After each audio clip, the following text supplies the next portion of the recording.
लिबास दुनिया के किसी भी मुल्क या खित्ते के बासियों का हो, वहाँ की सकाफत का अक्कास होता है।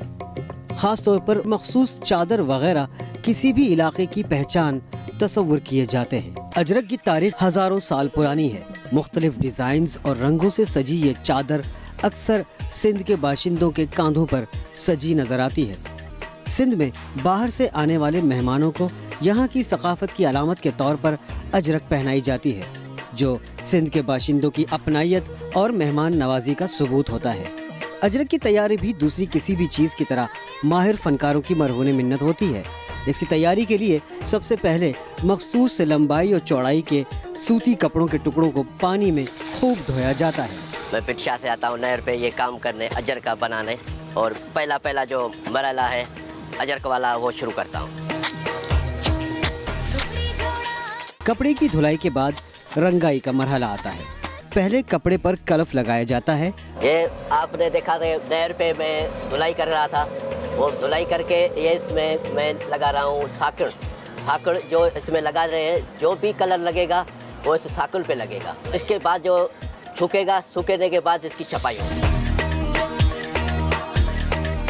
अभी जो मैंने कसाई पहले की रही थी कुंडी में, उसके बाद जो भाई ने जो सर लगाया हाथ से ऐसे, ये सर लगाने के बाद हम उसको सुखाते हैं। अभी ये मैंने सुखा दिया है, जैसे सूख जाएगा वैसे छपाई शुरू करेंगे।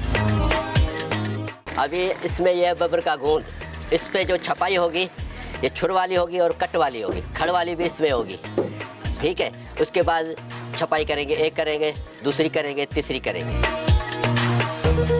भाई अभी ये सूख के अजरक आ गया है। लेकिन छपाई के लिए रंग की जरूरत होती है और ये रंग भी कारीगर खुद ही तैयार करते हैं। अजरक की छपाई भी एक मरहले में नहीं, बल्कि इसके लिए भी कई मराहिल हैं। ये नेचुरल डाइज का दूसरा मरहला है। पहला मरहला है छपाई का, दूसरा मरहला है कटाई का। इसमें फ़र्क क्या है? पहला जो मरहला छपाई का होता है वो होता है वाइट, ये दूसरा मरहला इसमें होता है ब्लैक। ब्लैक के बाद बहुत मरहले हैं। एक तो इसकी पोथाई भी होती है, उसके बाद ये जो ब्लू कलर भी देते हैं, लाल कलर भी देते हैं, जो देना चाहें वो दे सकते हैं। अब तक अजरक पर 2 छपाइयाँ की जा चुकी हैं, लेकिन अभी अजरक तैयार नहीं हुई। इस पर मजीद छपाइयाँ होना बाकी है। मगर इससे कबल अभी अधबनी अजरक को पहले भट्टी में पकाया जाना है, ताकि इस पर अब तक की जाने वाली छपाई पक्की हो जाए।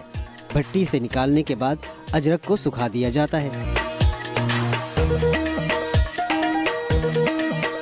अब अजरक तीसरी छपाई के लिए तैयार है। इस छपाई की खास बात यह है कि इसमें ऊंट का गोबर इस्तेमाल किया जाता है। ये छपाई खड़ कहलाती है। इस छपाई के बाद अजरक सुर्ख रंग में आ जाती है। पहले जो कट आपने को दिखाया था वो कट लगाया, कट के बाद ये गोबर वाली जो खड़ होती है, इसको हम बोलते हैं खड़ वाली जो छपाई है उससे लाल होगा।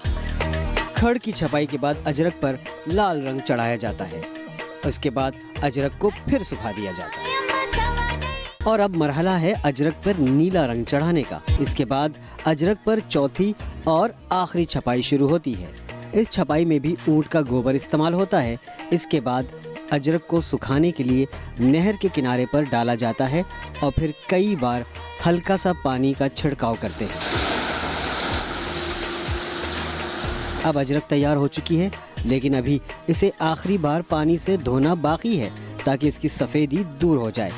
अजरक को अच्छे तरीके से धोने के बाद सुखा दिया जाता है और तय करने के बाद दुकानों पर फरोख्त के लिए मार्केट भेज दिया जाता है। YouTube पर गूगली न्यूज देखने के लिए youtube.com की सर्च बार में गूगली न्यूज टीवी टाइप करें। गूगली न्यूज के पेज पर सुर्ख रंग के सब्सक्रिप्शन वाले बटन पर क्लिक करना ना भूलिए। YouTube पेज पर अपलोड होने वाली वीडियोस से बाखबर रहने के लिए बेल आइकन पर क्लिक कीजिए। आपको हर नई वीडियो के बारे में नोटिफिकेशन मौसूल हो जाएगा।